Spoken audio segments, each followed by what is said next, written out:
ini waktu terextend secara mendadak 6 menit, nanti kami berikan sebagai gantinya 6 menit untuk Anda boleh menyanggah tambahan. Begini, untuk saya hal yang penting juga gitu ya. Karena ini adalah akademik dan logik. Salah satu hal yang penting dalam logik adalah menghargai apa yang sudah disepakati. Nah, itu mohon moderator itu juga menjadi perhatian. Kemampuan seorang akademik adalah melakukan presentasi sesuai waktu yang diberikan, itulah kemampuan akademiknya. Nah, saya kira itu penting untuk menjadi masukan ya. Ya. Terima kasih masukannya. Baik, agar ini adil, semua dapat porsi yang sama. Pak Prof. Interupsi. Terima kasih. 10 menit siapa yang sepakati? Saya nggak sepakat. Ini panitia sudah membuat Itu maunya kebijakan. kalian. Ini jangan main klaim sepakat. Terima kasih. Ya, silakan dimulai dari Pak. Sepakat tuh yang terakhir sama MIM. Ya, cukup. Ya, kita nggak nyaman, Prof. Mohon maaf. Anda tidak nyaman. Ya, cukup. Maaf larangannya. Iya, Ya. apa susahnya sih gitu aja? Sesuai aturan, audiens tidak boleh memberikan interupsi. Mohon maaf, agar tetap kondusif. Tapi saya minta ini tidak boleh terulang. Saya akan tegas. Waktunya harus habis. Anda pulang itu pilihan Anda. Ya, kita harus sesuai dengan waktu yang sudah sepakati. Ya, silakan. Ya, silakan, Prof. Pendeta. Ya, silakan. Ya, Pendeta baik, Muri Walianto, silakan. ya, baik, ini waktu saya sekarang.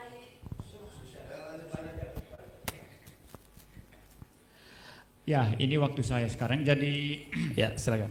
Pertama-tama, sebetulnya saya sangat berharap tadi dari, ya, saya nggak bicara, saudara, kalau saudara bicara. Ya, saya pertama-tama sangat-sangat mengharapkan tadi itu dari kedua pembicara Muslim untuk menyajikan konsep tauhid itu apa, ya. Apa itu tauhid sebetulnya, begitu ya. Itu yang saya tunggu-tunggu dari Bapak Ustadz Nababan tadi juga tidak menyinggung tauhid, dan dari Bapak Profesor Egy Sujana juga lebih banyak menyinggung metodenya, menyinggung tauhid mungkin sedikit sekali, lalu juga nyerempet-nyerempet politik ya tadi. Dan sorry ya, kami pembicara Kristen tidak akan menyerempet politik atau apapun, karena ini adalah dialog lintas agama ya, Muslim, Islam Kristen. Itu yang pertama-tama. Yang kedua, kalau kita bicara logik ya, logika di dalam dunia akademik di seluruh dunia itu merujuk kepada logika Aristotelian. Kita bicara hukum identitas, kita bicara hukum either or, kita bicara law of non-contradiction. Mengapa HP ini adalah HP dan bukan babi? Ini misalnya contoh ya. Ya, jadi saya berharap dialog sekarang ini ya, yang diadakan ini betul-betul merujuk kepada topik, yaitu tauhid dan Tritunggal dalam perspektif logika. Mari kita terapkan logika Aristotelian yang formal ke dalam konsep tauhid dan trinitas, dan kita uji mana yang rasional, mana yang intelligible, mana yang unintelligible. Nah, itu yang kita cari, saya pikir, di dalam dialog ini ya, saudara ya. Jadi itu mengenai masalah topik dan metode. Sekarang saya masuk kepada konsep trinitas. Ada banyak salah paham tentang trinitas atau Tritunggal ya, terutama dari saudara pihak Muslim ya, menganggap bahwa orang Kristen menyembah 3 Tuhan atau 3 Allah. Dalam video-video YouTube yang ada beredar di YouTube, Profesor Egy Sujana itu pernah membuat pernyataan bahwa Trinitas dalam kekristenan itu mirip-mirip Trimurti di dalam Hinduism begitu ya. Nanti saya akan sedikit membahas itu. Tapi yang dipercaya orang Kristen bukan 3 Allah, hanya ada 1 Allah, Allah yang Ehad, Allah yang Esa. Tetapi dalam Allah yang Esa itu mempunyai kejamakan, Saudara bicara satu Allah tapi sifat-sifatnya itu jamak. Maha kasih, pencipta dan lain sebagainya. Dalam Islam dikenal 99 nama Allah atau sifat-sifat Allah. Seperti itu. Ada kejamakan, ada kesatuan, ada kejamakan. Jadi kami Kristen percaya Allah itu Esa, tetapi di dalam diri Allah yang Esa itu mempunyai kejamakan pribadi. Itu yang kami sebut pribadi pertama Bapa, pribadi kedua itu Anak, pribadi ketiga itu Roh Kudus. Kenapa pribadi kedua disebut Anak? Bukan seperti mungkin dalam pemikiran saudara bahwa Allah itu beranak, ya, memperanakan, ya, sebagaimana seorang ibu memperanakan anak. Bukan, tapi itu merujuk kepada relasi kekal antara Allah dengan firman-Nya, Allah dengan sabdanya. Jadi bukan Bapa beranak seperti perempuan melahirkan anak, seperti itu. Jadi Allah yang kekal itu eksis dengan firman-Nya, sabdanya yang kekal, itulah yang kami sebut anak. Dan dengan rohnya yang kekal, itulah yang kami sebut Roh Kudus. Ketiganya Esa, tidak ada tiga Tuhan di sini. Sekarang saya lanjutkan apa yang saya katakan tadi, sering diungkapkan oleh Profesor Edi Sujana di dalam YouTube bertebaran, ya, mengenai konsep Trinitas itu tidak berbeda dengan Trimurti katanya. Di dalam penelitian S2 saya di Belanda, saya meneliti tentang Hinduism dari pemikiran Sankara, seorang pemikir Hinduism yang paling pokok dan paling penting. Even di dalam Hinduism mereka tidak percaya politeisme. Saudara mungkin kaget, bukankah Hindu banyak dewa-dewinya? Di dalam Hinduism inti kepercayaan mereka itu adalah Brahman. What is Brahman? Brahman adalah pure consciousness yang tidak berpribadi. Satu kesadaran yang murni yang tidak berpribadi. Nah, Brahman yang satu, yang Esa yang satu ini menurut Hinduism untuk disembah sulit karena atribut-atributnya sulit dikatakan. Sankara berkata, paling-paling kita sebut Brahman, bukan ini, bukan itu. Kita sulit memperkatakan, maka bagaimana cara menyembah? Maka Brahman yang satu ini dipersonifikasikan ke dalam banyak dewa. Jadi personifikasi Brahman yang satu.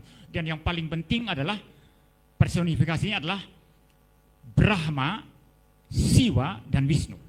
Jadi even Hinduism pun tidak percaya politeisme, karena inti keyakinan mereka adalah Brahman yang satu, pure consciousness itu. Jadi saudara, di dalam konsep Trinitas Kristen, Allah yang berpribadi, Allah yang satu dan memiliki tiga pribadi di dalam dirinya sendiri, itu tidak ada kesamaan sama sekali dengan konsep Brahman di dalam Hinduism. Yang walaupun saya katakan tadi Hinduism even tidak percaya politeisme. Ya, itu penelitian S2 saya, dan saya mempunyai buku tentang Hinduism yang ditulis oleh Profesor Radhakrishnan dari Oxford University. Dia mengajar bertahun-tahun di sana, lalu kemudian dia pulang ke India, pernah menjadi presiden India. Itu orang Hindu langsung yang menulis itu, bahwa inti kepercayaan Hinduism adalah Brahman. Ya, bukan politeisme. Saya lanjutkan sekarang mengenai Trinitas, ya. Kalau saudara memperhatikan eksistensi apa saja dalam dunia ini, saudara lihat manusia, saudara lihat apa saja, itu selalu eksis sebagai unity and diversity. Bapak Ustadz Nababan satu pribadi, satu orang, betul, itu kesatuan satu. Tapi Bapak Ustadz Nababan ini eksis juga dalam diversity atau kejamakan. Ada tubuh, ada jiwanya. Bukan satu putul, esa mutlak putul begitu, tidak ada. Itu sesuatu yang irasional, yang tidak bisa dibayangkan, satu mutlak, satu putul itu. Nah, maka saya nanti minta penjelasan dari pihak Muslim, Tauhid itu bagaimana? Apa tidak ada kejamakan sama sekali? Kalau membicarakan kejamakan sifat, kejamakan nama, kenapa kami Kristen tidak bisa berbicara kejamakan pribadi? Kan unity and diversity itu sesuatu yang wajar. Ya, seperti itu. Jadi saudara melihat apapun di dunia ini tidak ada satu keberadaan atau eksistensi atau entitas yang lepas daripada prinsip unity and diversity. Satu ada kejamakan. Satu ada kejamakan. Mikrofon ini ada kejamakan. Satu mikrofon tapi ada kejamakan. Seperti itu. Nah, di dalam nalar reason atau pemikiran rasional kita mengharuskan kita memang berpikir seperti itu. Tetapi kita harus berhati-hati. Bapak Egy Sujana mengatakan Allah itu absolute, distinct dan unik. Istilah distinct dan unik sebetulnya itu dua istilah yang bisa dipertukarkan. Ya.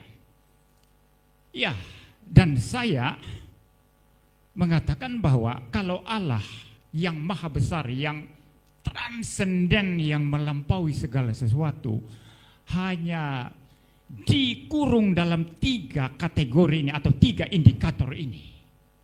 Bahwa kalau bicara Allah absolute, distinct dan unik. Siapa yang membuat kriteria itu? Logik kita. Oke, logik kita, logik Pak Egy Sujana. Oke. Tapi apakah Allah bisa dikurung dalam sekedar hanya logik manusia dengan 3 itu tadi kriteria tadi? Allah itu transenden, Allah itu maha besar, dia melampaui manusia. Itu sebabnya di dalam teologi Kristen selalu dibicarakan 2 aspek. Pertama-tama, dia Allah transenden. Karena dia transenden, dia sulit dipahami dan tidak mungkin dipahami secara mutlak. Maka dia tidak bisa dikurung dalam kriteria-kriteria, termasuk kriteria absolute, distinct dan unik. Karena dia melampaui segala sesuatu. Lalu kalau begitu kita kenal Allah dari mana? Sejauh dia mewahyukan diri. Ketika Allah mewahyukan dirinya, dari situlah kita tahu bahwa dia ada, bahwa dia menciptakan segala sesuatu, bahwa dia hadir di mana-mana, bahwa dia berdaulat mutlak atas segala sesuatu. Jadi di dalam konteks ini, kami orang Kristen selalu berbicara Trinitas itu pertama-tama tidak mungkin dijelaskan secara tuntas dengan akal, karena akal manusia lebih kecil dari Tuhan. Tuhan melampaui akal manusia. Tetapi yang kedua, walaupun demikian, kami tetap bisa memberikan penjelasan rasional. Nanti kita akan lihat, bahkan boleh kita uji dengan hukum logika Aristotelian, bahwa dia Allah tetap bisa dijelaskan secara rasional sejauh Allah itu mewahyukan dirinya sendiri. Waktu saya masih ada, Pak? Ada tambahan ya? Oke. Oke, baik. Saya lanjut sedikit lagi. Ya, jadi di dalam konteks ini kita selalu berbicara Allah harus hati-hati. Ya, ada orang seolah-olah dia bisa tuntas memahami Allah. Maka ketika dikatakan, saya pernah debat di media sosial dengan saudara-saudara Muslim tertentu, pikir Allah itu sederhana katanya. Pakai logika Allah satu, tidak mungkin dia ada 3 pribadi, trinitas segala macam. Kenapa rumit-rumit? Anda menyederhanakan Allah yang tidak terbatas, yang melampaui segala sesuatu, yang jauh lebih besar dari segala sesuatu hanya dengan 1 tambah 1 sama dengan 2 begitu. Dikurung dalam logik kita yang sangat terbatas, tidak mungkin.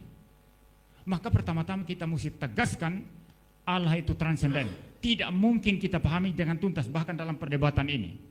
Tetapi yang kedua, sejauh dia mewahyukan dirinya, kita tetap masih bisa menalar, kita masih tetap bisa memikirkan secara rasional, kita tetap masih bisa memikirkan bahwa Allah itu, ya walaupun kita secara terbatas sebagai manusia, dia tetap bisa dinalar.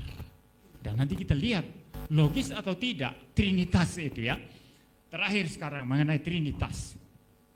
Kenapa tidak logis kalau dikatakan Allah satu hakikat, pribadinya 3? Mengapa tidak logis? Apanya yang tidak logis? Kita coba uji dengan logika Aristotelian.